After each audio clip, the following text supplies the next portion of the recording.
ருக்மணி, வழக்குரைஞர் அப்புன், சேப்பாக்கம் வெங்கடேசன், வா. முகிலன், சவுந்தர், கொளத்தூர் சுபாஷ், ஜான் அலெக்சாண்டர், சிவப்பேரறிவாளன், நா. உஷாராணி, புரசை அன்பு ஆகிய தோழர்களே, மண்டல செயலாளர்கள்,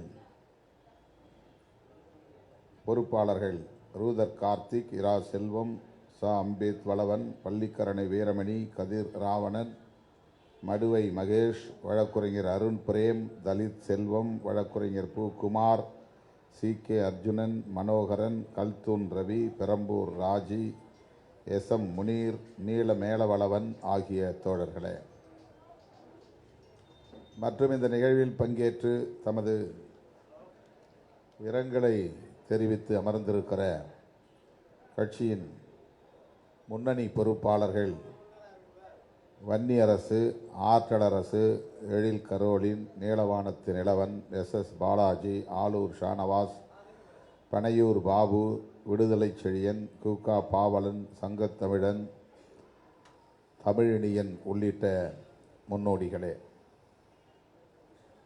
திரளாக கூடியிருக்கிற என் உயிரின் உயிரான விடுதலை சிறுத்தைகளே, உங்கள் அனைவருக்கும் என்னுடைய பணிவார்ந்த வணக்கத்தை தெரிவித்துக் கொள்கிறேன். 5 மணிக்கு தொடங்கி 6 அல்லது 6:30க்குள் முடிக்க வேண்டும் என்று தோழர்கள் திட்டமிட்டிருந்தார்கள். நான் வந்ததும் வீர வணக்கம் செலுத்தினோம். நான் மட்டுமே பேசினால் போதும் என்று தோழர்கள் கூறினார்கள். முன்னணி தோழர்கள் ஒரு சிலராவது அவரை நினைவு கூர்ந்து பேச வேண்டும், இல்லையேல் இது கடமைக்காக செய்த ஒன்றாக அமைந்துவிடும். சில மணி நேரங்கள் அவருக்காக நாம் ஒதுக்கி அவரை நினைவு கூர்ந்து அவருக்கு நன்றி செலுத்த வேண்டியது நம்முடைய பொறுப்பு, நம்முடைய கடமை என்று தோழர்களை நான் ஒரு சிலரை பேச கேட்டுக்கொண்டேன். அதன்படி மிகச் சுருக்கமாக ஒவ்வொருவரும் பேசினார்கள் என்றாலும் கூட 2 மணி நேரத்திற்கும் மேலாகிவிட்டது.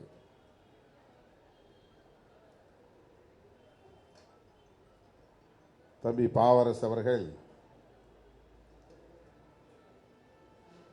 இவ்வளவு விரைவாக நம்மை விட்டு பிரிந்து போவார், காலமாவார் என்று சற்றும் எதிர்பார்க்கவில்லை.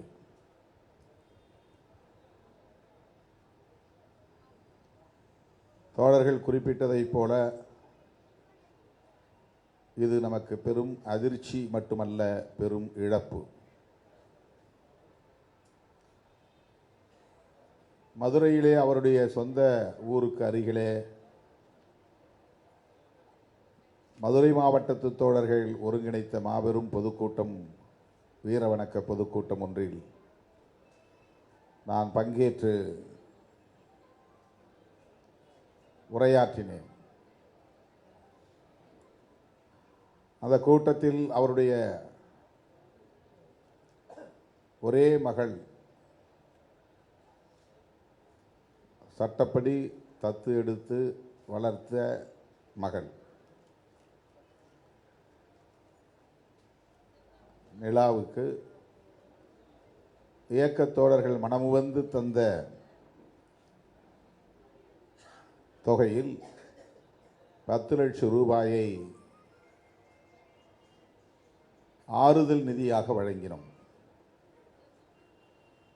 12 லட்சம் ரூபாய் அந்த மேடையிலே சேர்ந்தது. அதில் 10 லட்சம் மட்டுமே அவரிடத்தில் அப்போது வழங்கினோம். அவருடைய குடும்பத்தை சார்ந்தவர்களும் நமது முன்னணி தோழர்களும் அவருடைய சொந்த கிராமத்தில் ஒரு சிறிய இடம் இருக்கிறது.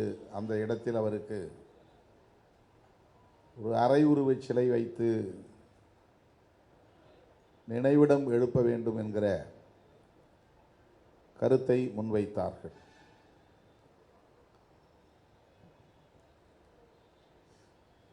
அதற்கு முன்னணி பொறுப்பாளர்கள் அந்த நிகழ்வுக்காக அல்லது அந்த நினைவிடத்திற்காக எங்களால் ஆனதை தருவோம் என்ற உறுதியையும் தந்தார்கள். அதன்படிதான் இன்றைக்கு நம்முடைய தலைமையகத்தை சார்ந்த பொறுப்பாளர்கள் இந்த நிகழ்வை தலைமையகத்தின் சார்பில் ஒருங்கிணைத்து தலைமையகத்திலேயே அவருக்கு திருவுருவப் படத்தை திறந்து வைத்து வீர வணக்கம் செலுத்துகிற ஒன்றாக முன்னின்று நடத்தி கொண்டிருக்கிறார்கள். இதிலே மனமுவந்து தோழர்கள் அளித்த கொடை ரூபாய் 4,50,000 6,50,500 6,50,000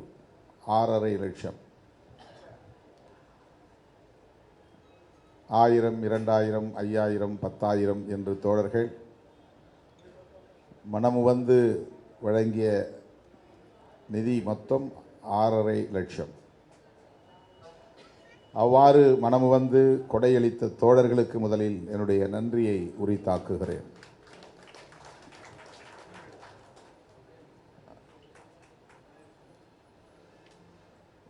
இந்த இயக்கத்தின் பயணம் 35 ஆண்டுகளை கடந்திருக்கிறது. இதை 3 முக்கியமான காலகட்டங்களாக நாம் பிரித்து பார்க்கலாம். தேர்தல் அரசியல் வேண்டாம், சமூக மாற்றத்திற்கான களப்பணிகளை ஆற்றுவோம் என்று நாம் முன்னெடுத்த முயற்சி. அது முதல் 10 ஆண்டு காலம். இரண்டாவது, தேர்தல் அரசியலில் ஈடுபடுவோம் என்று விழுப்புரத்தில் நடைபெற்ற மாநில செயற்குழுவில் நாம் தீர்மானம் நிறைவேற்றிய ஒரு முக்கியமான காலகட்டம்.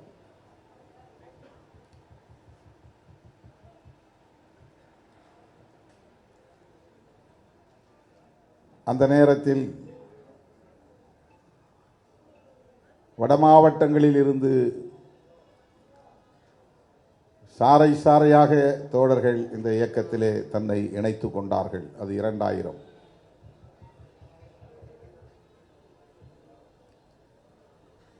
மூன்றாவது காலகட்டமாக நான் எதை பார்க்கிறேன் என்றால், வேளச்சேரி தீர்மானத்திற்கு பிறகு இந்த இயக்கம் இன்னொரு பரிமாணத்தை அடைந்திருக்கிறது. ஆக 3 பரிமாண காலகட்டங்களாக இதை நாம் வகைப்படுத்தி பார்க்க கடமைப்பட்டிருக்கிறோம். வேளச்சேரி தீர்மானத்தை இன்னொரு பரிமாணத்திற்கான ஒரு புள்ளியாக ஏன் பார்க்கிறோம் என்றால், ஒரு முழுமையான அரசியல் கட்சியாக நாம் மாறுவதற்கு தலித் அல்லாதவர்கள் இதில் பங்கேற்க வேண்டும் என்று நாம் நிறைவேற்றிய தீர்மானம், அழைப்பு விடுத்த தீர்மானம், அனைத்து கதவுகளையும் திறந்து வைத்த தீர்மானம், சமூக இயக்கம் என்கிற அடையாளத்திலிருந்து அரசியல் கட்சி என்கிற ஒரு புதிய பரிமாணத்தை பெற வேண்டும் என்கிற தொலைநோக்கு பார்வையோடு நாம் 2007ஆம் ஆண்டு என்று கருதுகிறேன் அந்த தீர்மானத்தை நிறைவேற்றினோம். அடிமுதல் நுனி வரையில் கட்சியை கூண்டோடு கலைத்த திருமா என்று ஒரு வார இதழில் அட்டைப்படத்திலேயே செய்தியாக போட்டார்கள். அதுவரையில் அதற்கு முன்பிருந்த அத்தனை பொறுப்புகளையும் கலைக்கிறோம், புதிதாக இயக்கத்திலே தம்மை இணைத்துக் கொள்ள வருகிறவர்களுக்கு எல்லா கதவுகளும் திறந்திருக்கின்றன என்று அறிவிப்பு செய்தோம். தேர்தலே வேண்டாம், சமூக மாற்றத்திற்காக நம்மை ஒப்படைத்துக் கொள்வோம் என்கிற காலம் முதற்கட்ட காலம், தொடக்க காலம், இயக்கத்தின் ஆதி காலம். தேர்தல் பாதையை புறக்கணித்துவிட்டு மக்களிடம் எப்படி நாம் களப்பணி ஆற்ற முடியும், மக்களிடமிருந்து அந்நியப்படுவதற்கான நிலைதான் உள்ளது. ஆகவே தேர்தலில் பங்கேற்று நாடாளுமன்ற ஜனநாயகத்தை ஏற்றுக்கொண்டு மக்களை அரசியல்படுத்துவதை நம்முடைய முக்கியமான செயல் திட்டமாக மாற்றி அமைக்க வேண்டும் என்று நாம் முன்னெடுத்த முயற்சி. அதுதான் விழுப்புரத்தில் நடைபெற்ற மாநில செயற்குழு தீர்மானம். அது 1998 இறுதி காலம் அல்லது 99 தொடக்க காலம்.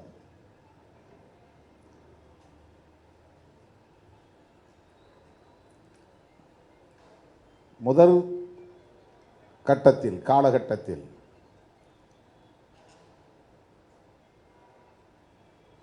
நான் அரசு ஊழியராக இருந்து கொண்டே ஒரு இயக்கத்தின் தலைமை பொறுப்பை ஏற்ற காலத்தில் புரட்சியாளர் அம்பேத்கரை அறிந்திருக்கிறேன், ஆனால் அவர் அரசியல் எனக்கு புலப்படாத காலம்.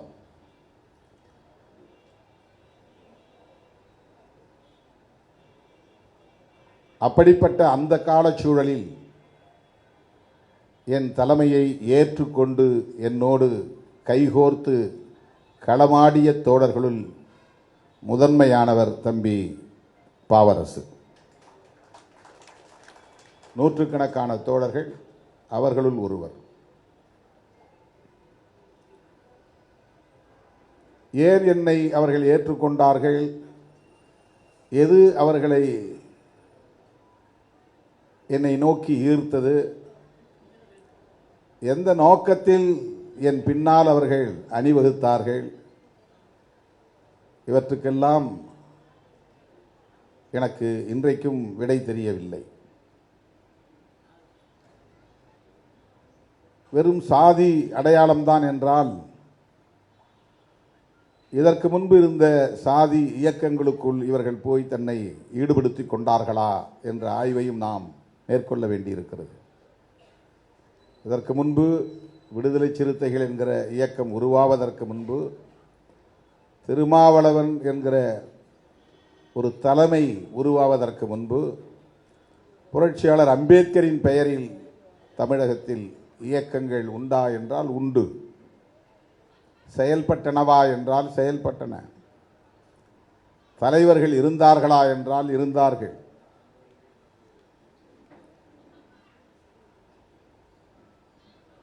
அப்படி இருந்தும் பாவரசு, ஆற்றலரசு,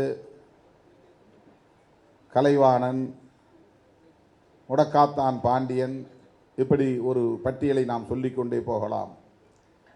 இவர்கள் அந்த இயக்கங்களிலே இருந்து அதன் பிறகு என் தலைமையை ஏற்றுக்கொண்டவர்களா என்றால் இல்லை.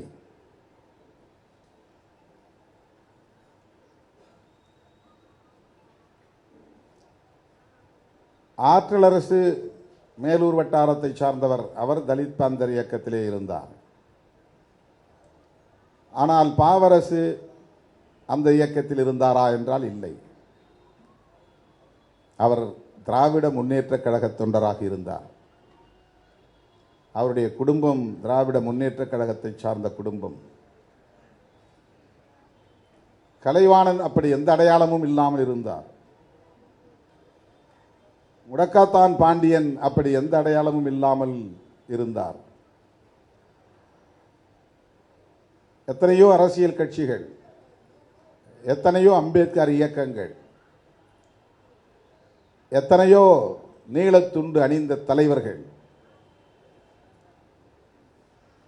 அன்றைக்கும் மதுரையை சுற்றி இயங்கிக் கொண்டிருந்தன. எத்தனையோ தொண்டு நிறுவனங்கள் இயங்கிக் கொண்டிருந்தன. அம்பேத்கர் மக்கள் இயக்கம் இருந்தது, அம்பேத்கர் மக்கள் நல இயக்கம் இருந்தது, குடியரசு கட்சி இருந்தது. அதிலே பல பிரிவுகள் இருந்தன. திருச்சிக்கு தெற்கே நாம் காணாத சில அமைப்புகள், அங்கே போக போக சாதி பெயரில் அமைப்புகள், பறையர் சாதி பெயரில், பல்லர் சாதி பெயரில், அருந்ததியர் சாதி பெயரில் சாதி சங்கங்கள் வெளிப்படையாக இயங்கின. வட மாவட்டங்களில் நாம் சட்டம் படிக்கிற வரையில் அப்படி எந்த பெயரையும் சாதி பெயரில் நாம் பார்க்கவில்லை, சந்திக்கவில்லை. மதுரையில் போய் இறங்கியதும் இந்த வேறுபாடுகளை பார்க்க முடிந்தது, இந்த அடையாளங்களை பார்க்க முடிந்தது.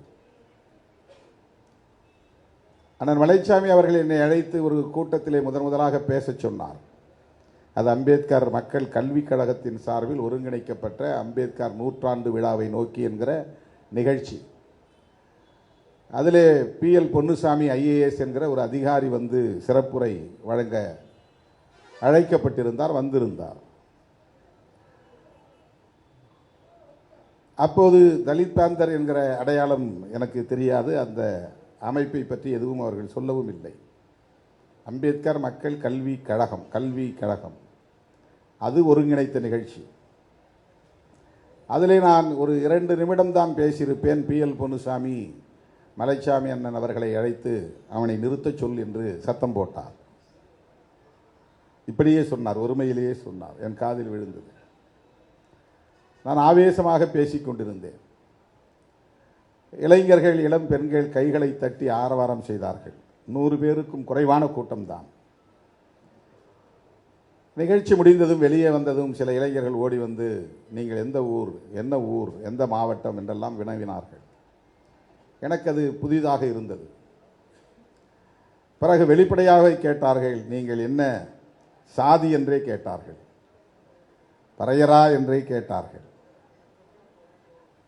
திருச்சி, அரியலூர் என்று சொன்ன உடனேயே அப்படி கேள்வி எழுப்பினார்கள். ஒரு நண்பர், எனக்கு தெரிந்தவர், மருத்துவர், நல்ல நண்பர், அவரை என்னை அழைத்து பேசும்போது உங்க ஆளுங்க எங்க ஆளுங்க என்றே பேசினார். எனக்கு அது அதிர்ச்சியாக இருந்தது. அம்பேத்கர் உங்க தலைவர், அவர் PR அம்பேத்கர் அப்படின்னு சொன்னார். BR அம்பேத்கர், அவர் PR அம்பேத்கர் என்று சொன்னார். அவர் ஒரு மருத்துவர். இப்படிப்பட்ட ஒரு சூழலில்தான் அந்த மண்ணில் நான் எனது அரசியல் அரிச்சுவடியை எழுதத் தொடங்கினேன். என்று அகரம் எழுதிய காலம் அது.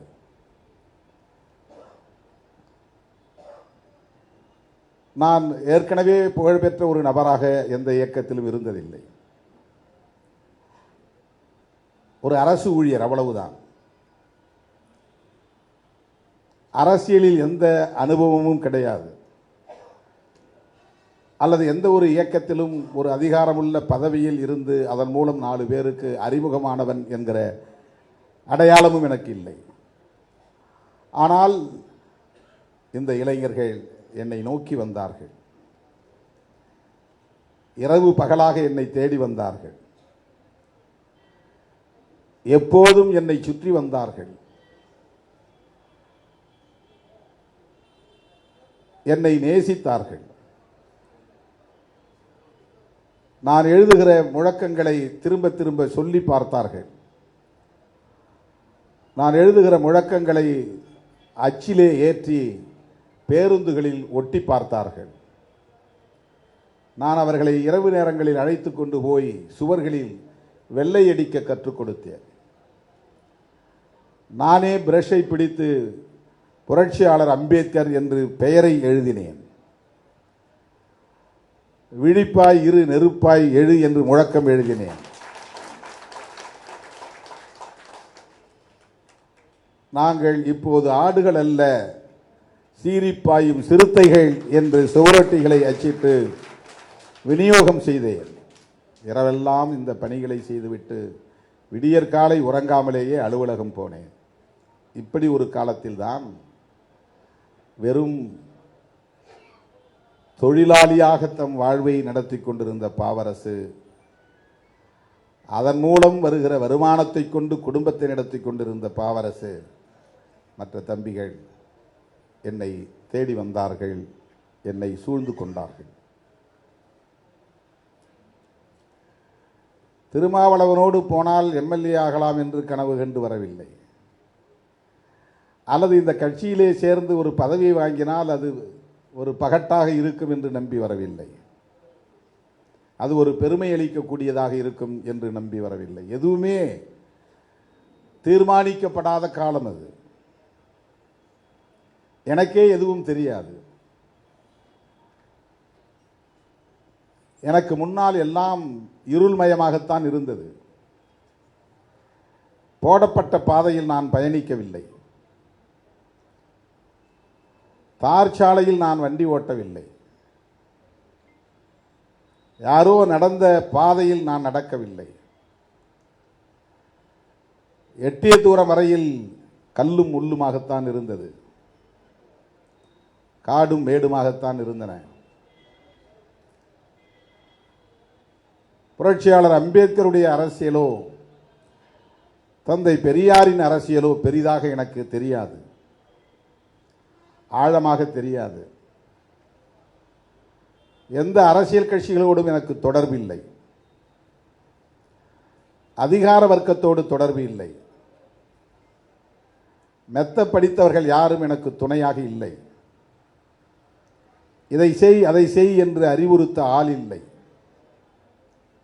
அந்த நேரத்தில் என்னோடு வந்தவர்களுள் ஒருவர்தான் தம்பி பாக்கியம் என்கிற பாவரசு.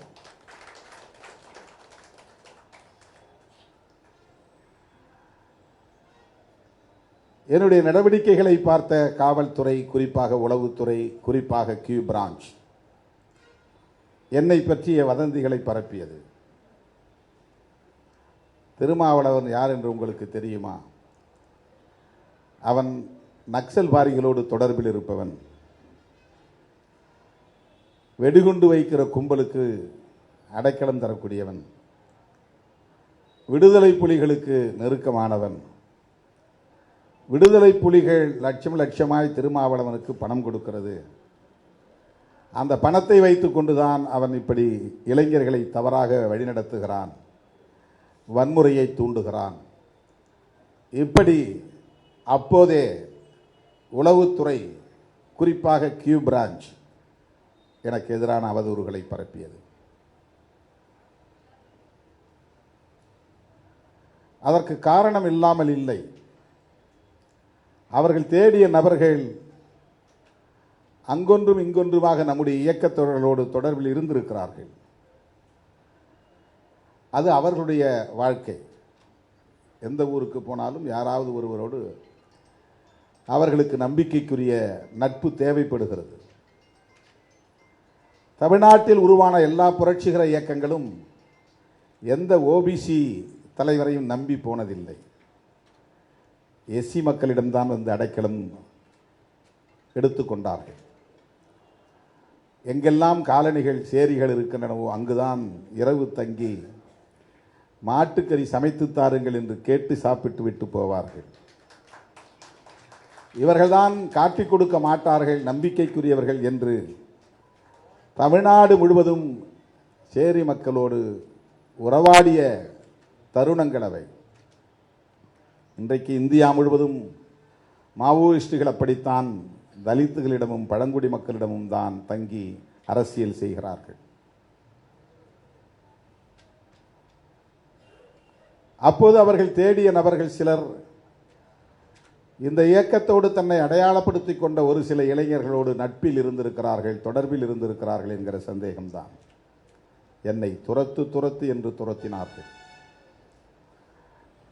கோவையில் வந்து ஒரு வாரம் தங்கி இருந்து என்னை பின்தொடர்ந்து நான் ஏறும் வண்டிகளெல்லாம் ஏறி, நான் இறங்குகிற இடமெல்லாம் இறங்கி, நான் நுழைகிற ஹோட்டல்களுக்குள்ளெல்லாம் நுழைந்து என்னை அப்படியே அங்குலம் அங்குலமாக பின்தொடர்ந்து என்னை கண்காணித்த வரலாறு நடந்தது. என்னை கைது செய்து கொண்டு போய் நள்ளிரவுக்கு மேல் ஒரு தனியார் விடுதியிலே வைத்து என்னை மிக கேவலமாக பேசி இழிவாக பேசி என் வாயில் துப்பாக்கியை நுழைத்து அப்படியே சுட்டால் நீ என்ன கதிக்கு ஆளாவாய், தூக்கி கொண்டு போய் ஒரு காக்காவை வீசுவது போல், நாயை வீசுவது போல் வீசிவிட்டு போவோம் என்றெல்லாம் மிரட்டிய நிகழ்வுகள் நடந்தன. இவையெல்லாம் தொடக்க காலங்களில். அன்றைக்கு எந்த பின்புலமும் இல்லாமல் எனக்கு துணை நின்றவர்கள் மதுரை இயக்க தோழர்கள். அந்த தோழர்களுள் ஒருவன்தான் தம்பி பாக்கியம் என்கிற பாவரசு. எனக்கு மதுரையும் தெரியாது, மதுரையினுடைய அரசியலும் தெரியாது, மதுரையினுடைய சமூக கட்டமைப்பும் தெரியாது. எனக்கு எந்த சாதி சங்கங்களோடும் தொடர்பில்லை, எந்த சாதிய தலைவர்களோடும் தொடர்பில்லை. கிட்டத்தட்ட ஒரு கண்ணை கட்டி காட்டிலே விட்டதை போல மதுரை மண்ணிலே என் அரசியல் இருந்தது. ஒருபுறம் சாதி வெறியர்கள் அச்சுறுத்தல், இன்னொரு புறம் காவல்துறையினரின் அச்சுறுத்தல். படித்தவர்களோ அரசு அதிகாரிகளோ அரசியல் இயக்கங்களை சார்ந்தவர்களோ அன்றைக்கு எனக்கு தொடர்பும் இல்லை, என்னை ஊக்கப்படுத்த அவர்கள் முனையவும் இல்லை.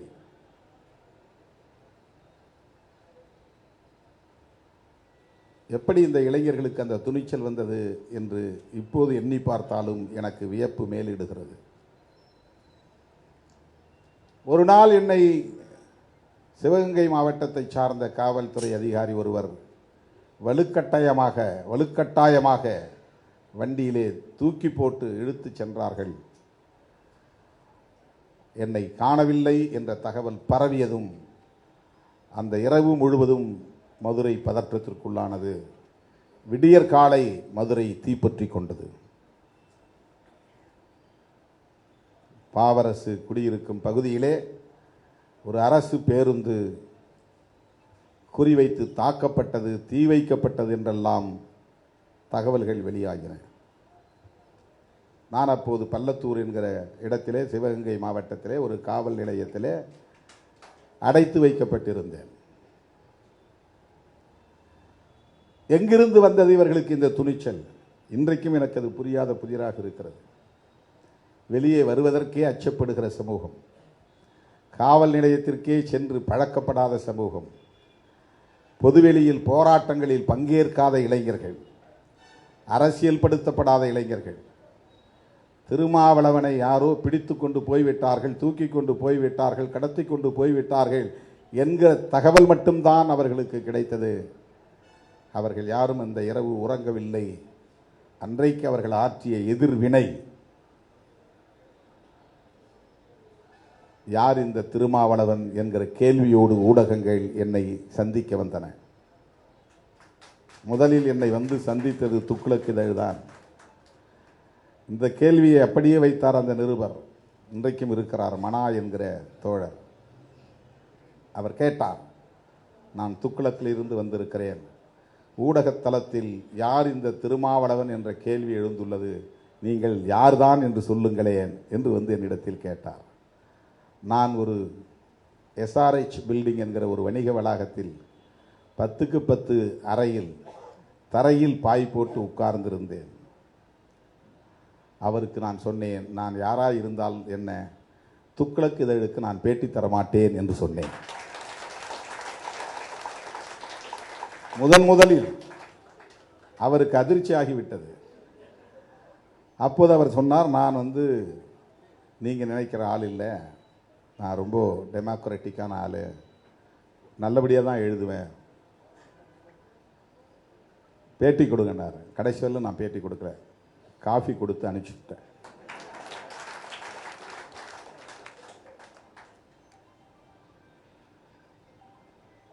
தோழர்களே,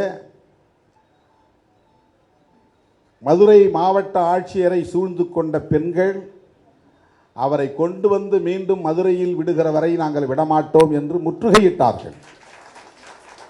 இது எப்படி நிகழ்ந்தது எனக்கு இன்றைக்கும் புரியவில்லை.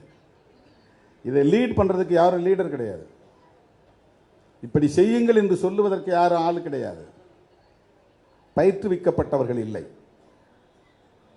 அந்த துணிச்சல் அவர்களுக்கு கிடையாது. ஏனென்றால் இதற்கு முன்பு எந்த இயக்கத்திலும் அவர்கள் தங்களை ஈடுபடுத்திக் கொண்டவர்கள் இல்லை. தல்லாகுளம் பதற்றமாகிறது, புதூர் பதற்றமாகிறது, ஆனையூர் தீப்பிடித்து எரிகிறது, பேருந்துகள் தாக்கப்பட்டன, மாவட்ட ஆட்சியரை சூழ்ந்து கொண்ட பெண்கள் முற்றுகையிட்டு திருமாவளவனை கொண்டு வந்து விட்டால்தான் விடுவோம், எல்லா காவல் நிலையங்களிலும் வயர்லெஸ் அலாமிங். நான் உட்கார்ந்துருக்க பள்ளத்தூர்லேயே வருது செய்தி. என்னை விசாரிச்சிருந்த இன்ஸ்பெக்டர் கேளுங்க, நீ என்ன அவ்வளோ பெரிய ஆளா அப்படின்னு நான் கேட்டேன். எங்கே திருமாவளவன் அப்படின்னு கேட்குறாங்க, விசாரிக்கிறாங்க. ஏன்னா யாருக்குமே தெரியாது, கலெக்டருக்கும் தெரியாது, மதுரை கலெக்டருக்கும் தெரியாது, மதுரை எஸ்பிக்கும் தெரியாது, மதுரை கமிஷனருக்கும் தெரியாது. ஏன்னா என்னை தூக்கிட்டு போனது சிவகங்கை போலீஸ். நள்ளிரவிலே தூக்கி கொண்டு போனார்கள். என்னை அன்றைக்கு காப்பாற்றியவர்கள் மதுரை இயக்க தோழர்கள், சிறுத்தைகள், அரசியல் படுத்தப்படாத நிலையில் வெகுண்டு எழுந்தவர்கள். என்ன வேணாலும் நடக்கும். போலீஸ் அவங்க இதெல்லாம் எதிர்கொண்டதே கிடையாது.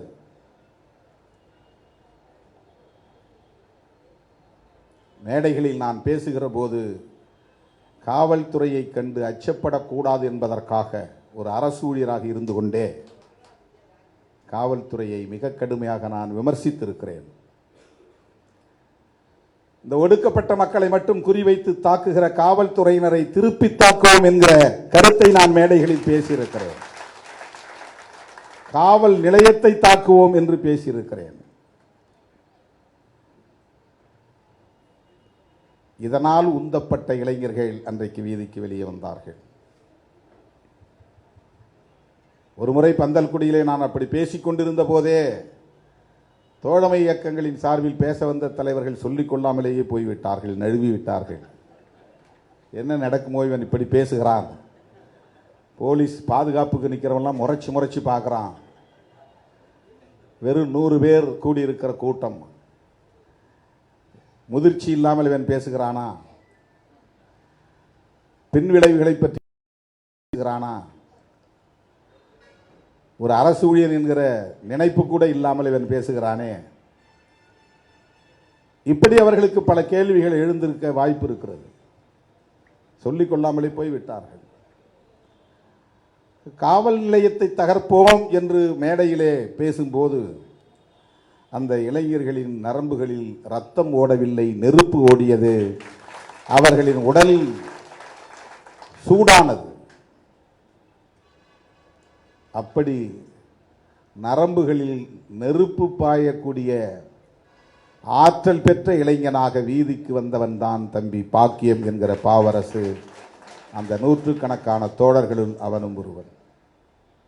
இது முதற்கட்டம் தோழர்களே. அதன் பிறகு தேர்தல் அரசியலில் நாம் அடியெடுத்து வைக்க வேண்டிய ஒரு நெருக்கடி உருவானது. இந்த 10 ஆண்டு காலமும் நம்மை யாரோடு இணைத்து அரசு பார்த்தது, காவல்துறை பார்த்தது என்றால், விடுதலை சிறுத்தைகள் என்று பெயர் இருந்ததனால் விடுதலை புலிகளோடு இணைத்து பார்த்தது. ஆளும் வர்க்கத்தையும் அதிகார வர்க்கத்தையும் மூர்க்கமாக நாம் விமர்சித்ததால் நக்சல்வாதிகளோடு இணைத்து பார்த்தது. தேர்தல் பாதையை புறக்கணித்ததால் மார்க்சிஸ்ட் லெனினிஸ்ட் அமைப்புகளோடு நம்மை இணைத்து பார்த்தது. இது அந்த 10 ஆண்டு காலம். ஏராளமான தோழர்கள் மீது வழக்குகள் பதிவாகின.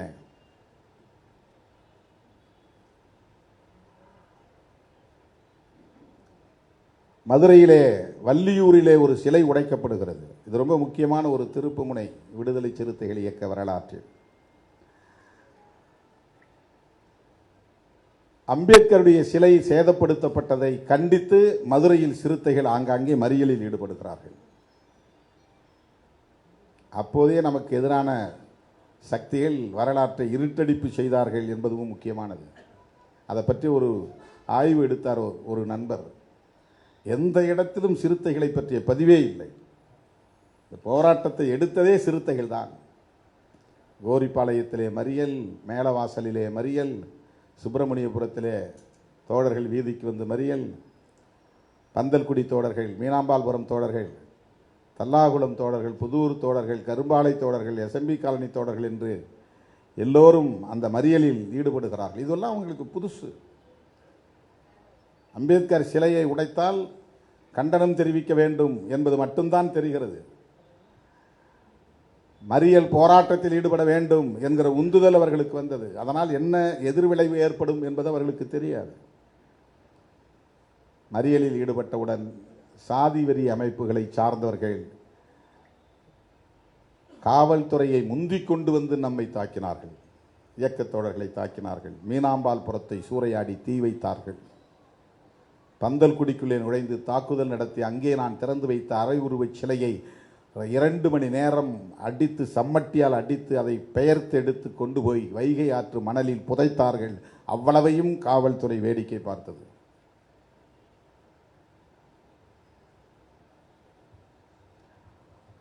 அவ்வளவு கொடூரமான ஒரு அடக்குமுறை நிகழ்ந்த காலம் அது.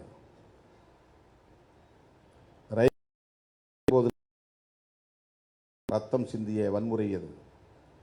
காவல்துறை துப்பாக்கிச் சூடு நடத்தவில்லை, அவ்வளவுதான். அவ்வளவு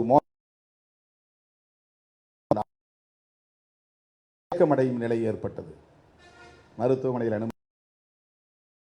அனுமதி கண்டித்து சிவசேனையை சொல்லி சிறுத்தைகள் நடத்திய போராட்டம், சந்திரிகாவை எதிர்த்து கொடும்பாவி எரிக்கிற போராட்டம், சென்னகரம்பட்டி படுகொலையை கண்டித்து அடுத்தடுத்து பல அடுக்கடுக்கான போராட்டம், பேரணி. அப்போதே நான் அங்குள்ள தலித் இயக்கங்களை எல்லாம், மூத்த தலைவர்களை எல்லாம் ஒருங்கிணைத்து ஒரு கூட்டமைப்பை உருவாக்கி அவர்களையும் சேர்த்து கொண்டு பேரணிகளை நடத்தியிருக்கிறேன். இதெல்லாம் 92, 93, 94 இந்த காலகட்டம். அங்கே தலித் விடுதலை இயக்கம் இருந்தது, தலித் இளைஞர் இயக்கம் இருந்தது, அம்பேத்கர் மக்கள் இயக்கம் இருந்தது, அம்பேத்கர் மக்கள் நல இயக்கம் இருந்தது, குடியரசு கட்சி இருந்தது, இமானுவேல் பேரவை இருந்தது. எல்லாவற்றையும் இணைத்து கொண்ட ஓ விஜயன் ஒரு அமைப்பு வைத்திருந்தார், ஒரு மார்க்சிஸ்ட் லெனினிஸ்ட் பேரில் ஏதோ ஒரு அமைப்பு வைத்திருந்தார். இப்படி எல்லோரையும் இணைத்து ஒரு கூட்டமைப்பை உருவாக்கி அப்போதே இஸ்லாமிய அமைப்புகளையும் இணைத்து கொண்டவன் திருமாவளவன். அப்போதே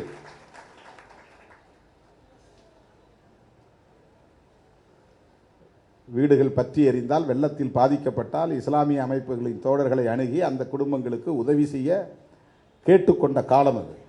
அவர்கள்தான் வருவார்கள், ஆறுதல் சொல்லுவார்கள், உதவிகளை செய்வார்கள். இஸ்லாமிக் சென்டர்னு ஒரு அமைப்பு இருந்துச்சு. அவர்கள் பாதிக்கப்பட்டவர்களுக்கு பொருள் உதவி செய்வார்கள்.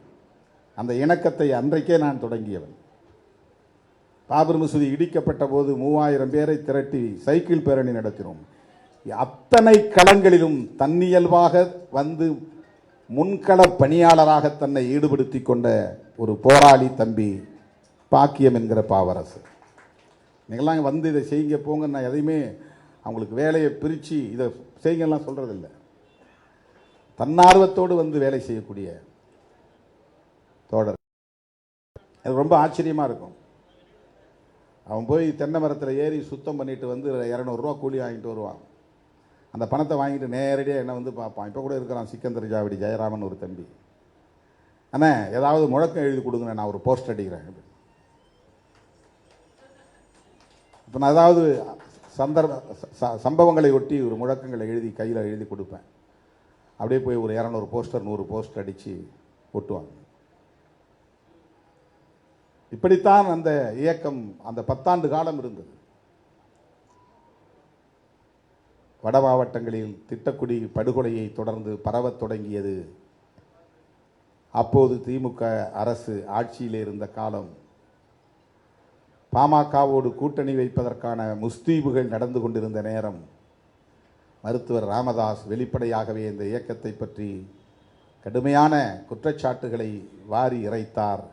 பெயரை சொல்லி இவர்களெல்லாம் திருடுகிறார்கள், பகல் வழிப்பறி செய்கிறார்கள், செயினை புகார் கொடுத்து இயக்கத்தின் முன்னோடிகள் பல பேர் குண்டர் தடுப்பு காவலில் சிறைப்படுத்தப்பட்டார்கள். அதனை ஒட்டித்தான் தோழர்களே உள்ளாட்சி தேர்தல் வந்த காலம். விடுதலை சிறுத்தைகளுக்கு எதிரான அவதூறுகள் திட்டமிட்டு பரப்ப பெற்ற காலம். அப்போது திருமாந்துறையிலே கூடிய ஒரு குறுகிய அளவிலான எண்ணிக்கை உள்ள தோழர்கள் கொண்ட அவையிலே இது குறித்து விவாதித்தோம். குறிப்பாக உள்ளாட்சி தேர்தலில் நம்முடைய நிலைப்பாடு என்ன? மேலவளவிலே படுகொலை நடந்தது. அதையொட்டி பெரம்பலூரிலே ஒரு கூட்டம், அதன் பிறகு விழுப்புரத்தில் நடைபெற்ற மாநில செயற்குழு, இவை எல்லாவற்றிலும் பாவரசு பயணம் இருந்தது. அந்த மாநில செயற்குழுவிலே தேர்தல் பாதைக்கு திரும்புவது என்ற முடிவை நாம் எடுக்கிறோம். ஆகவே அதிலிருந்து இன்னொரு காலம் தொடங்குகிறது, இரண்டாவது காலகட்டம். அதன் பிறகு இங்கு உள்ள தோழர்களில் பெரும்பாலானோருக்கு வரலாறு தெரியும். 2007 நான் இந்த தீர்மானத்தை கொண்டு வந்தபோது பலரும் அதிர்ச்சி அடைந்தார்கள். முன்னணி தோழர்கள், நான் எந்த முடிவு எடுத்தாலும் அந்த முடிவை அப்படியே ஏற்றுக்கொண்டு, விமர்சனங்கள் இருந்தாலும் அதை முழுமையாக நடைமுறைப்படுத்த வேண்டும் என்கிற நிலைப்பாட்டில் இன்றைக்கும் உறுதியாக இருப்பவர்கள் மதுரையைச் சார்ந்த தோழர்கள். தொடக்க காலத்தில் என் கைகளை பிடித்து கொண்டு களத்திற்கு வந்த தோழர்கள். இன்றைக்கும் அதை நன்றி உணர்வோடு சொல்ல நான் கடமைப்பட்டிருக்கிறேன். என்ன முடிவு எடுத்தாலும்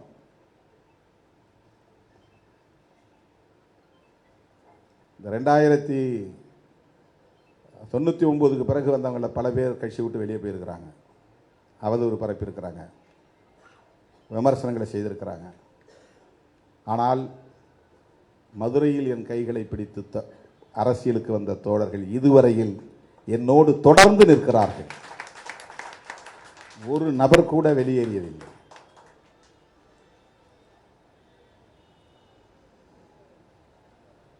எந்த அதிகாரத்தையும் நுகரவில்லை.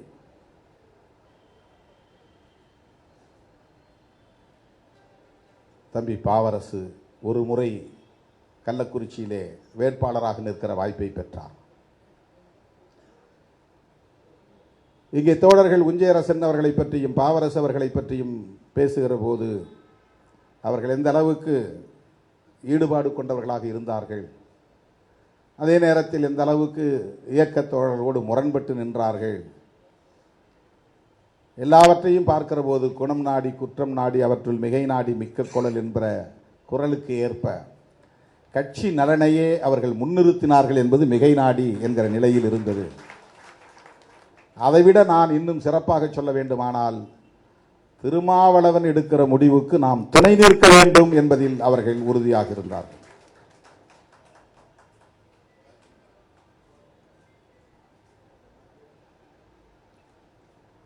வேலைகளை இழுத்து போட்டு கொண்டு செய்தார்கள். மாநாடுகளாக இருந்தாலும் சரி, பேரணிகளாக இருந்தாலும் சரி, போராட்டங்களாக இருந்தாலும் சரி, கருத்தரங்குகளாக இருந்தாலும் சரி, கட்சியின் மறுசீரமைப்பு நடவடிக்கை என்கிற, எனக்கு தெரிஞ்ச அரசியல் கட்சிகளில் யாரும் இந்த மறுசீரமைப்புங்கிற நடவடிக்கையை மேற்கொண்டு மாதிரி. ஆனால் கட்சிக்குள்ள அப்பப்போ ஒரு புதிய பரிமாணத்தை நாம் அறிமுகப்படுத்தி கொண்டே இருக்கிறோம். இதையே நீங்கள் ஆய்வு பண்ணிங்கன்னா ஒரு பெரிய வியப்பு மேலிடும். இந்த கட்சிக்குள்ளே என்னென்ன மாதிரியெல்லாம் இந்த ஸ்ட்ரக்சரை உருவாக்குறதுக்கு நான் எத்தகைய முயற்சிகளை எல்லாம் மேற்கொண்டிருக்கிறேன்.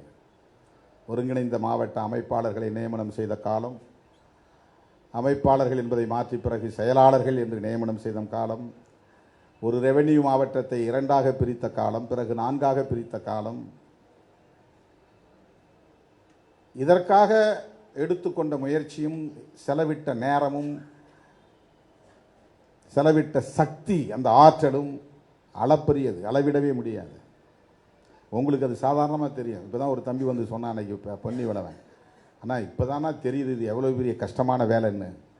ஒரே ஒரு சட்டமன்ற தொகுதிக்கு ஒரு முடியல, படாத பாடுபடுத்துகிறானுங்க. மாவட்ட செயலாளர் ஒரு ஆள் என்னை போட்டிங்க, நிச்சயம் 15 பேரை நான் தேர்வு பண்ண, அந்த 15 பேரை என்னால் போட முடியல, உயிரை எடுக்கிறாங்க. எப்படி நீங்கள் ஒவ்வொரு முறையும் இந்த கஷ்டத்தை சுமந்தீங்க, நீங்களால் கற்பனை கூட பண்ண முடியல. இப்போ தான் சொல்கிறாரு, இப்போதான் நீ தலைவர் ஆவதற்கான முதல் அடியை எடுத்து வச்சிருக்கிற. நீ முதல் அடியை எடுத்து வச்சிருக்கிற. 2007 வேளச்சேரி தீர்மானத்திலிருந்து தொடர்ந்து இந்த மறுசீரமைப்பு இதை பற்றியே நான் 1.5 மணி நேரம் 2 மணி நேரம் வேளச்சேரியில் பேசினேன். ஏன் இந்த மறுசீரமைப்புங்கிறத நான் அறிமுகப்படுத்துகிறேன். எதற்காக தலித் அல்லாதவர்கள் வர வேண்டும் என்று வெளிப்படையாக அறைகூவல் விடுக்கிறேன். ஒரு சோஷியல் ஆர்கனைசேஷன்னா என்ன, ஒரு பொலிட்டிக்கல் பார்ட்டினா என்ன, ஒரு சமூக இயக்கம் செய்ய வேண்டிய வேலையை ஒரு அரசியல் கட்சி செய்ய முடியுமா? ஒரு அரசியல் கட்சி செய்ய வேண்டிய வேலைகளை ஒரு சமூக இயக்கம் செய்ய முடியுமா? கலாச்சார இயக்கம்னா என்ன, அதாவது பண்பாட்டு இயக்கம், அதுவும் ஒரு அரசியல் இயக்கமும் ஒன்றா? இரண்டையும் ஒப்பிட முடியுமா?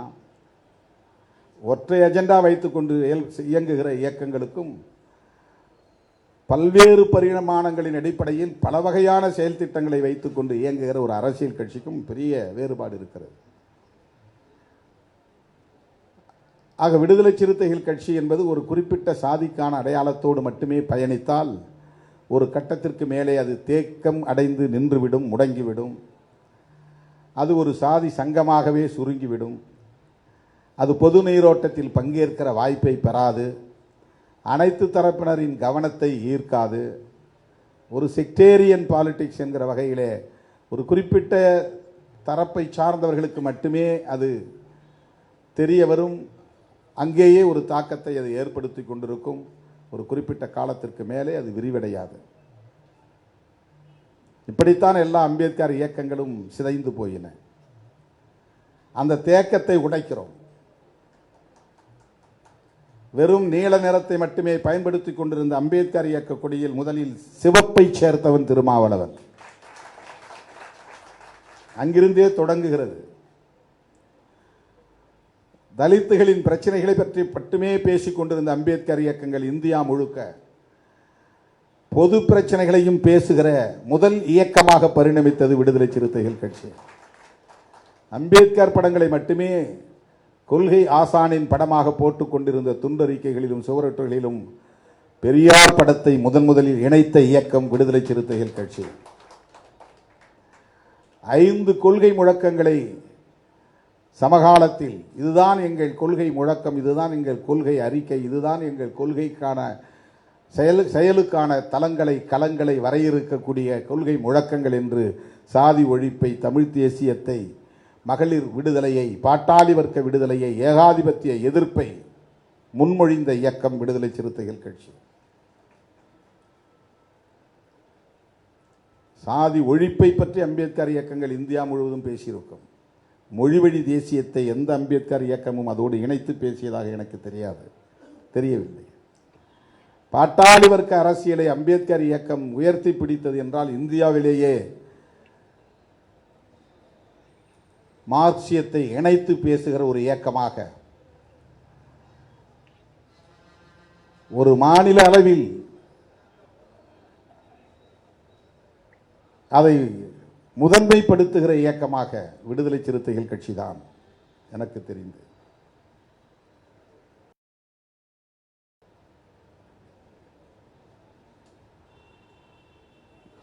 மொழிவழி தேசியம் என்பதை தமிழ் தேசியம் என்று நாம் முன்மொழிகிறோம்.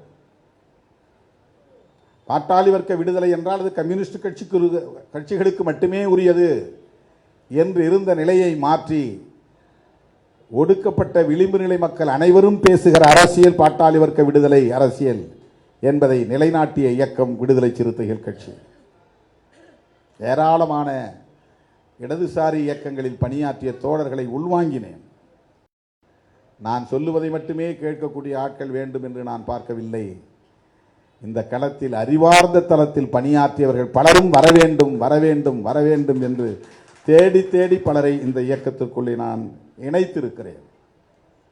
இங்க வாங்க, இந்த இயக்கத்தில் சேர்ந்து வேலை செய்யுங்க, என்னுடைய தலைமையை ஏற்றுக்கொள்ளுங்கள் என்று சொல்லவில்லை. ஒரு சமூகத்தின் விடுதலைக்கான அரசியல் களத்தில் பணியாற்றுங்கள்.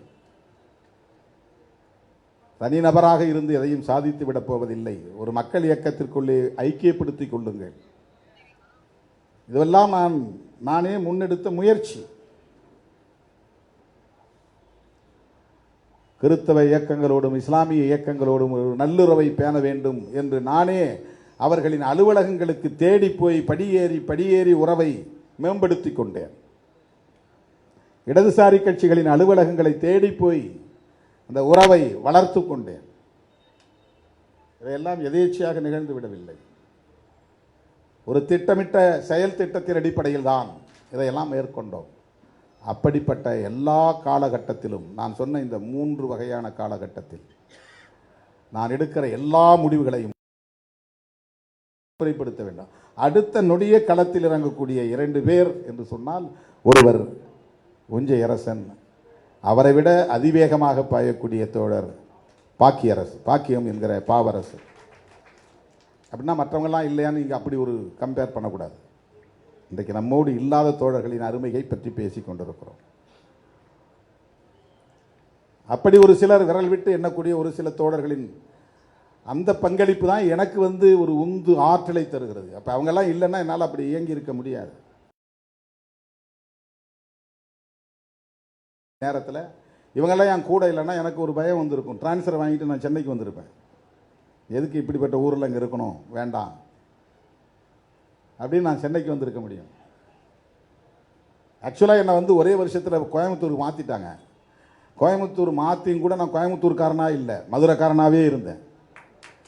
கோயம்புத்தூர்லேருந்து என்னை சென்னைக்கு மாற்றிட்டாங்க. சென்னையில் மாற்றி நான் சென்னைக்காரனாக இல்லை, மதுரைக்காரனாகவே இருந்தேன். சென்னைக்கு வந்த ஒரே வருஷத்தில் என்னை சஸ்பெண்ட் பண்ணிட்டாங்க. அதன் பிறகு தமிழ்நாடு முழுக்க போக ஆரம்பிச்சிட்டேன். அரை சம்பளம் கொடுத்தான், பஸ்ஸுக்கு சாப்பாட்டுக்கு போதும், ஊர் சுத்த ஆரம்பித்தேன். அப்படி தான் இயக்கம் வளர்ந்தது. இப்போ 2.5 வருஷம் 3 வருஷம் சஸ்பென்ஷனில் இருந்தேன். தேவக்கோட்டையில் என் மேலே போட்ட வழக்கு, அந்த வழக்கில் நான் விடுதலையான பிறகு மறுபடியும் என்னை வேலையில் சேர்த்தாங்க. அந்த 2.5 வருஷத்துக்கு அந்த அரை சம்பளத்தை மறுபடியும் என் கையில் கொடுத்தாங்க. சும்மா கொஞ்சம் தான், 90,000 96,000 அரை சம்பளம் 2.5 வருஷத்துக்கு. தோழர்களே, இந்த இயக்கத்தின் பயணத்தில் 3 பரிமாண காலகட்டங்களிலும் தவி பாவரசு ஆற்றிய பங்களிப்பு ஒரு தன்னார்வ தொண்டர் என்கிற அடிப்படையில் இருந்த பங்களிப்பு. அவனே எலெக்ஷனுக்கு வந்துடுவான், அவனே தொண்டர்களை திரட்டுவான், அவனே பெயிண்டர்களை கொண்டு வந்து வேலை செய்வான். அப்போ சண்டை வரும். சில நேரங்களில் அவங்கள பற்றி, ஆனால் நான் தான் எல்லாம், திருமாவளவன் முடிவு எடுக்க மாட்டார், நான் தான் எடுக்கிறேன் அப்படின்னு சொல்லுவார். அப்படின்னு சொன்னால் சொல்லிட்டியா, சொல்லட்டும், அவனாவது வேலை செய்கிறானே. ஒன்றுமே செய்யாதவன் என்னை பற்றி திட்டாமல் இருக்கிறான், அது பெருசு இல்லை. வேலை செய்கிறவன் என்னை பற்றி திட்டட்டும், அதை பற்றி எனக்கு பிரச்சனை இல்லை. ஏன்னா எல்லாம் நான் தான் பேசுகிறாங்க 2 பேரும். யார், உஞ்சை அரசனும் பாவரசும். ஆமாம், அவங்க தான் எடுத்துக்கிட்டு வேலை செய்கிறாங்க. இந்த பொறுப்பெல்லாம் விண்ணப்பம் பண்ணும்போது இப்போ டிஜிட்டல் பண்ணுறோம். அப்போ எல்லா விண்ணப்பங்களையும் மாவட்ட வாரியாக பிரித்து கீழே குனிஞ்சு எழுதி தான் இந்த சர்விக்கல் ஸ்பாண்டலிட்டிஸ் வந்தது. கழுத்தை இன்றைக்கி என்னை இழுத்து பிடிச்சிக்குது, கடுமையான வலி இருக்குது, இதை சரி பண்ணவே முடியாதுங்கிற அளவுக்கு பாதிக்கப்பட்டிருக்கு. அதனால தான் எழுதுறதே நிறுத்திட்டேன். உட்கார்ந்து ஒவ்வொரு விண்ணப்பமாக எடுத்து படிவோம். அந்த விண்ணப்பம் முழுக்க அப்படியே டஸ்ட்டு படிஞ்சிருக்கும், பூரணம் பூத்துருக்கும், பூசானம் பூத்துருக்கும். அதை சுவாசித்து சைனஸ் வந்துருச்சு. குனிஞ்சு எழுதி முதுகு கடுமையான பாதிப்பு. பயணங்களால் ஏற்பட்ட பாதிப்பை விட இதனால் ஏற்பட்ட பாதிப்பு அது ரொம்ப அதிகம். பிறகு பயங்கரமான சண்டை வரும், பிரச்சனை வரும். ஆனால் ஒரு விஷயம், மதுரை மாவட்டத்தில் நான் என்ன பொறுப்பை போட்டாலும் தம்பிங்க அதை அப்படியே அக்செப்ட் பண்ணிவிட்டு அப்படியே வேலை செய்வாங்க. மதுரைக்கு தைக்க.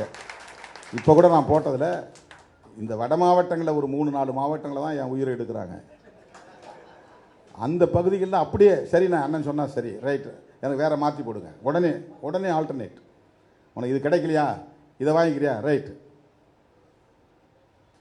வருத்தம் இருக்கும், சண்டை இருக்கும். ஆனால் அண்ணன் மனம் நோகக்கூடாது அப்படிங்கிற கான்செப்ட் அவங்கள்ட்ட இருக்குது. அவரை வருத்தப்படுத்தக்கூடாது.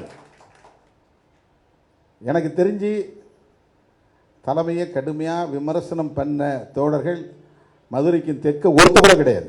அப்படி சொல்ல முடியும், அந்த அளவுக்கு சொல்ல முடியும். தொடக்க காலத்திலே கூட இருந்தது பணியாற்றிய அந்த அந்த பண்பு, ஏதோ ஒரு வகையில் என் மீது அவங்களுக்கு ஒரு நம்பிக்கை ஏற்பட்டது.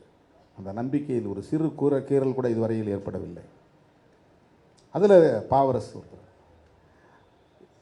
இந்த வேலையில் செய்யும்போது ஊராக போவான். தம்பி இவர் நம்ம பாலாஜி சொன்னார்னு நினைக்கிறேன்.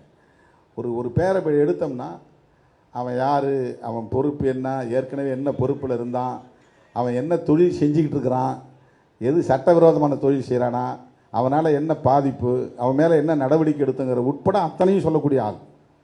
அவன் படிக்கலை, பெருசாக படிக்கலை. ரொம்ப எனக்கு வியப்பாக இருக்கும். இப்போ கூட உடம்பு சரியில்லாத நேரத்தில் நீ வர வேணாம்ப்பா, நீ வந்து என்ன பண்ண போகிற, ஏதாவதுனா ஃபோனில் சொல்லுன்னு கேட்டேன், கேட்கல. அவன் 2 மாதம் என் கூட ட்ரைடனில் உட்காந்துருந்தான். நம்ம சேக்குவரா இவர் இல்லை, யார் உஞ்சரசன் இல்லை. அதனால் அப்போ உஞ்சரசன் பாவரசு 2 பேரை கூட வச்சுக்குவோம். தலைமையில செயலாளரில் பாலசிங்கம் ஒருத்தருக்கு கூட நின்று அதை ஒழுங்குபடுத்தி கொடுப்பார். அவ்வளோதான். முடிவெடுக்கிறது நான். அப்பப்போ அவங்கள்ட்ட கருத்து கேட்பேன். அதில் அதிகம் வந்து டாமினேட் பண்ணுறது பாவரசு. ஏன் அவன் டாமினேட் பண்ணுறான்னா, அவனுக்கு எல்லா மாவட்டத்துலேயும் ஆட்கள் தெரியுது. அவன் சொன்னால் எல்லாம் வாய் மூடிட்டு உட்காந்துக்கிறாங்க. இவன் இப்படிப்பட்டவன், இவன் மேலே என்ன கேஸ் இருக்குது, இவனை போட வேண்டாம், இவனை போட்டிங்கன்னா பேர் கெட்டு போயிடும். அது மதுரை மாவட்டத்தில் மட்டும் கிடையாது, தமிழ்நாடு முழுக்க வட மாவட்டங்களில் எனக்கு ஆச்சரியமாக இருக்கும். அவ்வளவு தூரம் வந்து எல்லாரோடையும் தொடர்ந்து தொடர்பில் இருந்தான் என்பது தான் அதுக்கு காரணம்.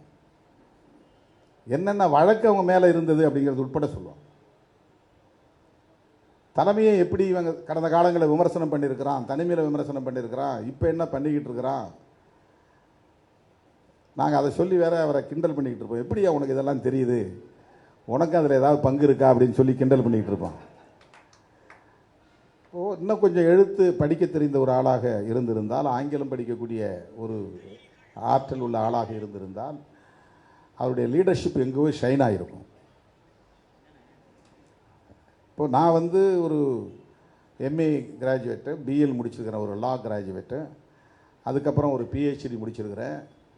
இப்போ நான் வந்து அவரோட சேர்ந்து அவர் மாதிரியே வேலை செய்யக்கூடிய அளவுக்கு களத்தில் நிற்கிறேன் அப்படின்னு சொன்னால், அவருடைய அந்த டெடிகேஷன், அவர் என்ன படிச்சிருக்கிறாரு அப்படின்லாம் நம்ம பார்க்க முடியாது. அவருக்கு என்ன தெரியும், இங்கிலீஷை தெரியுமா, அதை தெரியுமா, இதை தெரியுமா, அப்படிலாம் நம்ம வந்து ஒப்பீடு செய்ய முடியாது. களத்தில் அவர் தீவிரமான ஒரு தொண்டராக இருக்கிறார், தோழர்களோடு நிற்கிறார். அதுதான் முக்கியம். பொது வாழ்க்கையில் அதுதான் முக்கியம். கமிட்மெண்ட். நேரம் கிடைச்சா அரசியல் பண்ணுவோங்கிறது இல்லை. ரைட், நல்லதோ கெட்டதோ ஒரு மூமெண்ட் அங்கே நடந்துக்கிட்டு இருக்குது, அதை போய் செஞ்சுக்கிட்டு இருக்கிறாங்க. அந்த மாதிரி ஒவ்வொருத்தருக்கும் ஒரு ரெஸ்பான்சிபிலிட்டி அப்படிங்கிறது, ஒரு பொறுப்புணர்வுங்கிறது ரொம்ப முக்கியம். அப்படி இருந்தால் தான் ஒரு இயக்கத்தை அடுத்த கட்டத்தை நோக்கி நகர்த்த முடியும். வெறும் ஐடியாலஜி பயன்படாது, வெறும் பேனர் பயன்படாது. ஒரு கட்சியை வச்சுட்டோம், அதை உடனே வந்துட முடியுமா, வந்துட முடியாது. பிரச்சனைகளின் அடிப்படையில் மக்களோடு மக்களாக களத்தில் இருக்கிற ஒருவரால் மட்டும்தான். நான் வந்து இப்போ நாமினேஷன் பண்ணுறேன், நான் தான் பார்த்து போடுறேன், தெரிஞ்சவன் வந்து ஒருத்தன் கேட்குறான், சரி ரைட்டு 10 முறை கேட்டான், 11வது முறை கேட்டான், நீ விருப்பப்படுற பொறுப்புறான் போடுறான்னு போட்டுருவேன். பட் உன்னால் ஸ்டாண்ட் பண்ணி நிற்க முடியாது. ஒரு முறை 2 முறை தான் என்கிட்ட நீ அணுகி உனக்கு வந்து நான் பார் திருமாவளவன்கிட்ட போய் பேசி வாங்கிட்டு வந்துட்டேன் அப்படின்னு சந்தோஷப்படலாம். ஆனால் மக்கள் உன்னை ஏற்றுக்கொள்ள வேண்டுமானால் நீ களத்திலே பணியாற்றினால் மட்டும்தான் முடியும். அது ரொம்ப நாள் நிற்காது. அவன் சாதாரணமாக தூக்கி எறிஞ்சிட்டு போயிடுவான், போடான்ட்டு போயிடுவான். இப்போ பாருங்கள், இது முடிஞ்ச பிறகு எலெக்ஷன் வைக்க போகிறோம். மாவட்ட செயலாளர் எத்தனை பேர் இப்போ ஜெயிச்சு வரான்னு பார்ப்போம். ஜெயிச்சு வரணும். என்ன தானே வந்து எனக்கு போடுங்கன்னு நெருக்கடி கொடுத்து வாங்கிட்டு போகிறாங்க. சரி நானும் போட்டுடுறேன், போய் வேலை செய்யட்டும் அப்படின்னு. இப்போ கீழே நீங்கள் வந்து மக்களோட இப்போ ஏன் மண்டலம் போட்டீங்க, ஏன் மாவட்டத்தோட விடலை, மாவட்ட செயலாளருடைய அதிகாரத்தை பறிக்கிற மாதிரி மண்டல செயலாளரை போட்டு விட்டீங்க அப்படின்னா, மண்டல செயலாளரும் வந்து எனக்கு என்ன இந்த அதிகாரம் எனக்கு சரியில்லை, மாவட்ட செயலாளர் மதிக்க மாட்டேங்கிறான் அப்படின்னு. உங்களுக்குள்ள ஒரு அண்டர்ஸ்டாண்டிங் உருவாகணும், கலந்து பேசணும், உங்களுக்குள்ள ஒரு இணைப்பு ஏற்படணும். அதுக்கு வாய்ப்பே இல்லாமல் நம்ம விடக்கூடாது. அதுக்கு தான் இந்த முடிச்சு போட்டுறது, இணைச்சி போடுறது, இந்த கிளிப்பு போட்டு வைக்கிறது. நீயும் பேசி 3 பேரும் கையெழுத்து போட்டு வந்து என்கிட்ட கூட நான் கையெழுத்து போடுறேன். அது என்ன ஸ்பேஸை கொடுக்குன்னா, சண்டை இவங்க என்ன சொல்கிறாங்க, என்ன அங்கே ஒரு ஆளை போட்டு இங்கே ஒரு ஆளை போட்டு சேர்த்து என்ன பிரச்சனை? கூட்டி பேசுங்க, மக்களுக்காக தானே இயக்கம். விட்டு கொடுத்து பேசுங்க. அவங்க சொல்றதை நீ உள்வாங்க, நீ சொல்றத அவன் உள்வாங்கட்டும். என்னைக்கு அந்த ஸ்பேஸ் உருவாக போகுது? நான் ஒரு 10 பேருக்கு சொல்கிறேன் அதுக்கு போடு, அவர் ஒரு 10 பேர் சொல்கிற அதுக்கு போடு. இதெல்லாம் அப்படி இருக்கக்கூடாது. உண்மையில் இயக்கப்பணி செய்கிறவன், உண்மையிலேயே மக்கள் பணி செய்கிறவன், உண்மையிலேயே லீடர்ஷிப் உள்ளவன், உண்மையிலேயே தொண்டுள்ளம் உள்ளவன், அவனை நீங்கள் தேர்வு பண்ண கற்றுக்கணும். முதல்ல அவங்களுக்கு வாய்ப்பு கொடுக்கணும். சும்மா டீம் சேர்க்கறதுக்காக யாருக்கோ ஒருத்தனை பொறுப்பு வாங்கி கொடுத்துட்டு அவன் வெறுமனை பாக்கெட்டில் ஒரு கார்டு வச்சுக்கிட்டு அவன் வேலையை செஞ்சுட்டு இருக்கிறதுக்கு கொடுக்கக்கூடாது. அப்படி நீங்கள் செஞ்சீங்கன்னா ஒரு குறிப்பிட்ட காலத்தில் நீங்கள் எக்ஸ்போஸ் ஆகிடுவீங்க. ஜனம் எல்லா நாள்லையும் நான் காலம் முழுக்க நானே உங்களுக்கு வந்து பொறுப்பு போட்டுக்கிட்டு இருக்க முடியாது. நாமினேஷன் மெத்தடுங்கிறது கடைசி வரையில் இருக்காது.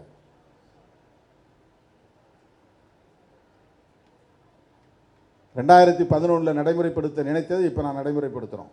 அப்போவே நான் சொன்னேன் 234 தொகுதிக்கு மாவட்ட செயலாளர் போட்டுருவோம்னு. ஒத்துக்கலை. இப்போ இன்னைக்கு வந்து டீசென்ட்ரலைஸ் பண்ணியிருக்கிறோம்.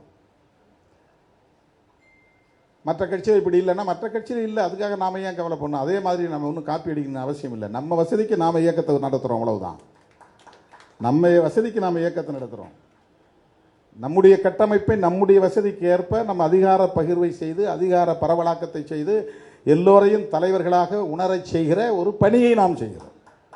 இந்த வாய்ப்பை நம்ம உருவாக்குறோம். இன்னைக்கு எவ்வளவு பேர் ரொம்ப காலமாக ஒன்றியத்திலேயே கிடந்தவங்க பூரா இன்றைக்கி மாவட்ட துணை மாவட்ட நிர்வாகத்து வந்துட்டான்.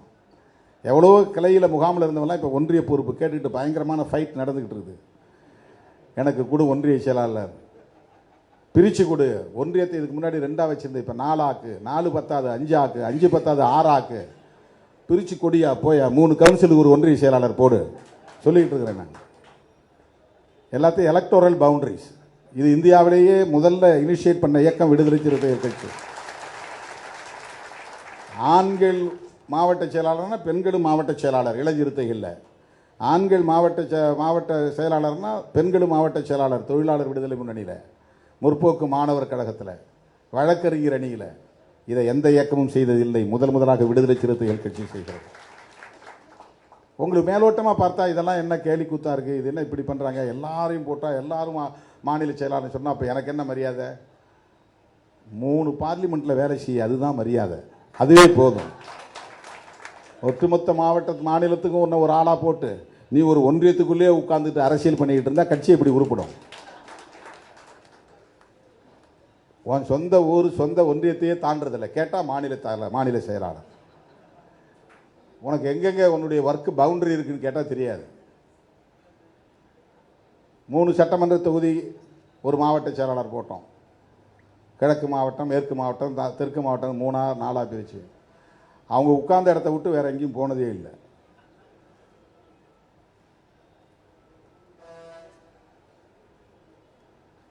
இது டீசென்ட்ரலைசேஷன் ஆஃப் பவர், அதாவது அதிகார பரவலாக்கம். இது மற்ற கேள்வி கூத்தா தெரியும், நாம் அதை பற்றி கவலைப்பட வேண்டிய தேவையே இல்லை.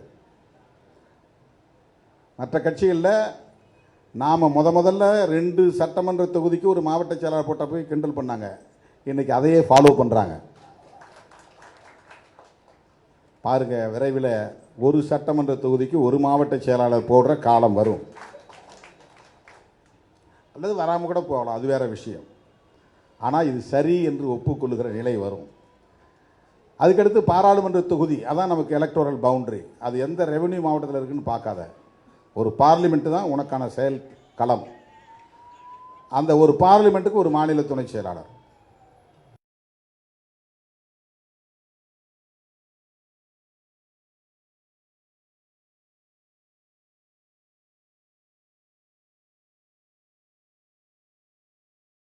பாராமல் அதை மெயின் பாடியிலேயே சேர்த்துருக்கிறோம். கட்சி நிர்வாகத்திலே அவங்க வந்துடுவாங்க. இப்போ இதெல்லாம் வந்து எப்படி இவ்வளவு பொறுப்புகள் போட்டிருக்கீங்க, இவங்கெல்லாம் துண்டறிக்கையில் எப்படி பேர் போடுவாங்க, இதெல்லாம் எலெக்ஷன் முடிஞ்ச பிறகு உங்களுக்கு கிளாஸ் நடக்கும். அப்போ கூப்பிட்டு சொல்லுவோம்.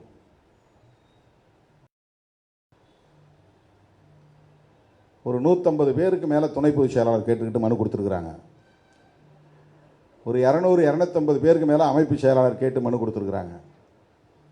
இதெல்லாம் எப்படி நான் வந்து சமாளிக்க போகிறேன்னு எனக்கு தெரியல. ஆனால் நம்ம கட்சியுடைய கான்ஸ்டிடியூஷனில் 12 பொதுச் செயலாளர், துணை பொதுச் செயலாளர் தான் எழுதி வச்சுருக்கிறோம். எலெக்ஷன் கமிஷனில் கொடுத்ததில் 12 துணை பொதுச் செயலாளர் தான். அதை விட கூடுதலாக அமைப்பு செயலாளரை கொஞ்சம் போடலாம், ஒரு 15 பேர் போடலாம் அல்லது 18 பேர் போடலாம். ஆனால் எல்லாருமே காத்துக்கிட்டு இருக்கிறவங்க பூரா போலூர் செல்வம் உட்பட துணை பொதுச் செயலாளர் தான் எங்களுக்கு வேணும். அப்புறம் வந்து துணை பொதுச் செயலாளரோட சேர்த்து எம்எல்ஏ சீட்டும் வேணும். ஒரே நேரத்தில் 2 காம்போ டிமாண்ட் அதுவும் இருக்குது. இதெல்லாம் இப்போ எப்படி எதிர்கொள்ள போகிறேன்னு தெரியல. ஒரு கட்டத்தோடு அதை ஸ்டாப் பண்ணிவிட்டு எலெக்ஷன் பிறகு தான் ஆரம்பிக்கலான்னு இருக்கிறேன் நான். அப்படி எப்படி அவங்கவுங்க இருக்கிற அந்த பொறுப்புலேயே இருந்துக்குங்க. ஏன்னா இப்போ எதுவும் அந்த வேலைக்கு நடக்க போகிறது எல்லாம் எலெக்ஷன் வேலை தான். தோழர்களே, ஒரு விஷயத்தை நீங்கள் புரிஞ்சுக்கணும். இதில் யாருக்கு என்ன பொறுப்புங்கிறது இல்லை. அந்த டீசென்ட்ரலைசேஷன் சொன்னேன் இல்லையா, சென்ட்ரலைஸ்னால் மையப்படுத்துறது, டீசென்ட்ரலைஸ்னால் மையத்துக்குள்ளேயே குவிக்காமல் அங்கங்கே அப்படியே பிரிக்கிறது. அதிகாரத்தை ஒரே ஆளுகிட்ட குவிக்காமல் பகிர்ந்து பரவலாக்கம் செய்கிறது. இது ஜனநாயகத்தின் முக்கியமான கூறுகளில் ஒன்று. டெமோக்ரஸிங்கிற இடத்துல power share, decentralisation of power, அதிகாரத்தை பரவலாக்கம் செய்வது ஜனநாயகத்தின் அடிப்படை கூறுகளில் ஒன்று. அதை நீங்கள் புரிஞ்சுக்கணும். வாட் இஸ் டெமோக்ரஸினா, decentralisation of power is also democracy. அதுவும் ஜனநாயகம் தான். அதை நம்ம புரிஞ்சுக்கணும். இதுக்கு நீங்கள் முழுமையாக இதை புரிஞ்சுக்கலைன்னா உங்களுக்கு விமர்சனம் தான் வரும். இதை புரிஞ்சுக்கிட்டா இதை உள்வாங்கிக்க முடியும்.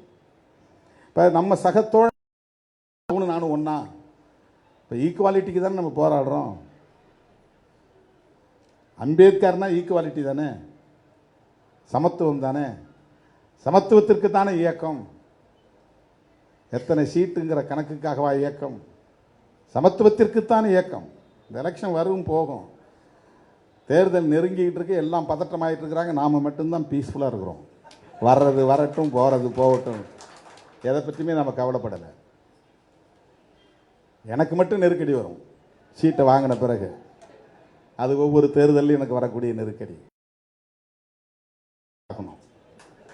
கம்யூனிஸ்ட் கட்சி கண்டுபிடிச்ச மாதிரி கண்டுபிடிக்கணும். எனக்கு கம்யூனிஸ்ட் கட்சியில் இருக்கிற ஃபார்முலாவை நடைமுறைப்படுத்தலாமான்னு தான் தோணுது. போன தடவை 2011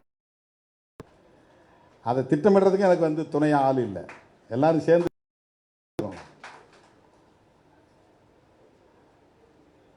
5-6 வடையை வச்சுக்கிட்டு 1000 பேருக்கு பிரித்து கொடுனா எப்படி? நான் என்ன ஏசுவா? ஒரு அப்பத்தை பிரித்து 1000 பேருக்கு கொடுக்கறதுக்கு? ஏசு பெருமான் அப்படி கொடுத்தாருன்னு பைபிளில் சொல்கிறாங்க. நம்மால் அப்படி கொடுக்க முடியாது.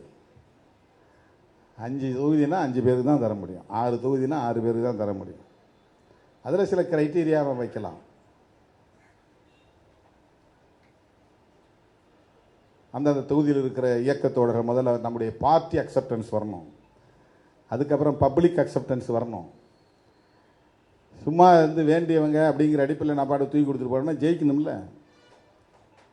ஜெயிக்கிறது தானே அதில் டார்கெட். தொகுதியை தேர்வு பண்ணும்போது வெற்றி பெறணும். அதை வந்து இதில் உழைப்பு, தியாகம், சீனியாரிட்டி, புரோட்டோக்கால் அப்படிங்கிற மாதிரி மட்டுமே அதில் அதுவும் பார்க்கணும். ஆனால் அது மட்டுமே பார்க்க முடியாது. அந்தந்த தொகுதிக்கு, அந்த தொகுதியில் என்ன மாதிரி சூழல் இருக்குது, அங்கே ஓட் பேங்க் எப்படி இருக்குது, அங்கே காம்பினேஷன்ஸ் எப்படி இருக்குது, நம்ம கட்சி அங்கே எந்த அளவுக்கு பொட்டென்ஷியலாக இருக்குது, இதெல்லாம் நம்ம கணக்கில் எடுத்துக்க வேண்டிய தேவை இருக்குது. சும்மா ஒரு புரிதலுக்காக சொல்கிறோம், ஒரு மேலோட்டமாக. அழுதாலும் பிள்ளை அவள் தான் பெற வேண்டும், எவ்வளவு நெருக்கடியாக இருந்தாலும் நான் தான் இதை சுமந்தாக வேண்டும். தாய் அழறாங்கிறதுனால, மனைவி அழுகிறாங்கிறதுனால புருஷன் பிள்ளை வைக்க முடியாது. என்ன வழியாக இருந்தாலும் பிரசவ வழியை தாங்கி கொண்டு அழுதாலும் அவள் தான் பிள்ளை பெற வேண்டும் என்கிற பழமொழியைப் போல எவ்வளவு நெருக்கடியாக இருந்தாலும் இதை நான் எதிர்கொண்டு தான் ஆகணும். நானே உருவாக்கிக்கிட்டது தானே இது. அதிகாரம் அதிகாரம் அதிகாரம், தலைமைத்துவம். ஆகவே அந்த மாதிரியான காலச்சூழலில் கூட இதுவரையில் 99 election, 2001 election, 2004 election, 2006 election, 2009 election, 2011 election, 2011 சட்டப்பேரவை தேர்தலில் ஒரே ஒரு முறை தான் பாக்கியத்துக்கு நம்ம வாய்ப்பு கொடுத்துருக்குறோம். அதுக்கு பிறகு நான் கூட இருக்கிறேங்கிற வாய்ப்பை பயன்படுத்தி ஊர் ஊராக நான் சுற்றுறேங்கிற ஒரு சூழலை கணக்கில் கொண்டு எனக்கு கொடுத்தே ஆகணும் அப்படின்னு இதெல்லாம் என்னை கட்டாயப்படுத்தினதில் நெருக்கடி கொடுத்ததில்லை. இந்த நேரத்தில் அதெல்லாம் நான் நினைவு கூற வேண்டிய தேவை இருக்கிறது. அது இன்றைக்கு நம்மிடையே இல்லை. அவன் உயிரோடு இருந்த நேரத்தில் அவனை நான் ஒரு நாள் கூட பாராட்டி சொன்னதில்லை.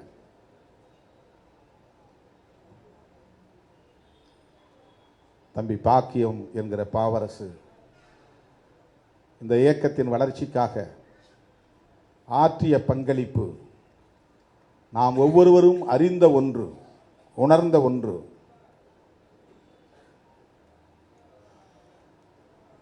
நாம் கூட்டி மிகைப்படுத்தி எதையும் சொல்லவில்லை.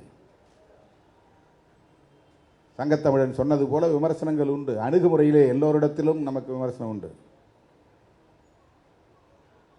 இதை சொல்லாதன்னு சொன்னால் சொல்கிற ஆட்கள் இருக்கிறாங்க, இதை பேசாதன்னா பேசுகிற ஆட்கள் இருக்கிறாங்க, ஒற்றுமையாக இருங்கன்னா இல்லை ஒற்றுமையெல்லாம் என்னால் இருக்க முடியாதுன்னு சொல்கிற ஆட்கள் இருக்கிறாங்க. சேர்ந்து செயல்படுங்கப்பா. உங்களுக்கு இடையில் ஒரு அண்டர்ஸ்டாண்டிங் வந்துச்சுன்னா எனக்கு பிரச்சனை இல்லை. நீ ஏன் போட்ட, நீ ஏன் எடுத்தன்னா, எடுக்க சொன்னது நீ தானே, போட சொன்னது நீ தானே. உனக்கு நீ வேணும் என் தம்பிங்கிறதுனால நான் உனக்கு ஒரு முக்கியத்துவம் கொடுக்குறேன். உடனே இன்னொருத்த அதை எடு, எனக்கு இந்த பொறுப்பு வேணாங்கிறான். ஒருத்தனை மண்டல துணை செயலாளர் போகிறான், இல்லை எனக்கு பொருளாளர் தான் வேணுங்கிறான்.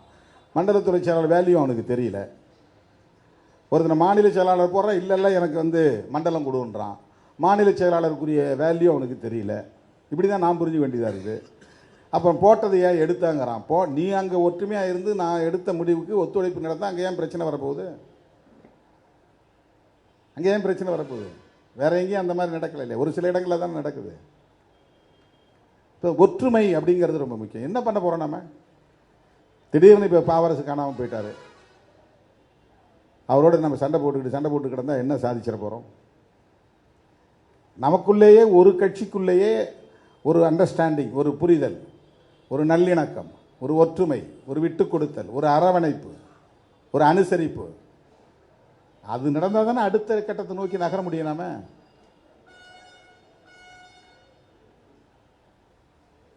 அப்படிப்பட்ட விமர்சனங்கள் இருந்தாலும் கூட அந்த விமர்சனங்களை எல்லாம் தாண்டி இந்த இயக்கத்தின் வளர்ச்சிக்காக தன்னை முழுமையாக ஒப்படைத்துக் கொண்டு களப்பணி ஆற்றிய, மறுசீரமைப்பு காலத்தில் கூட இருந்து முழுமையான ஒத்துழைப்பை நல்கிய,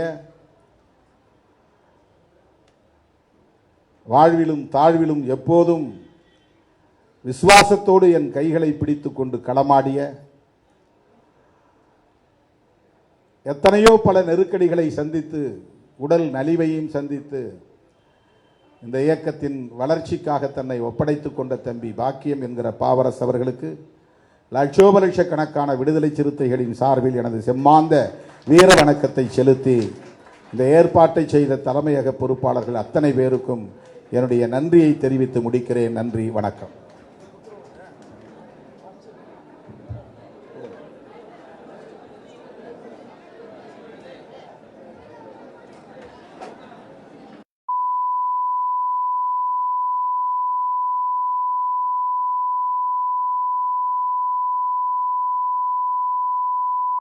பாபு 10,000, இரா செல்வம் 10,000,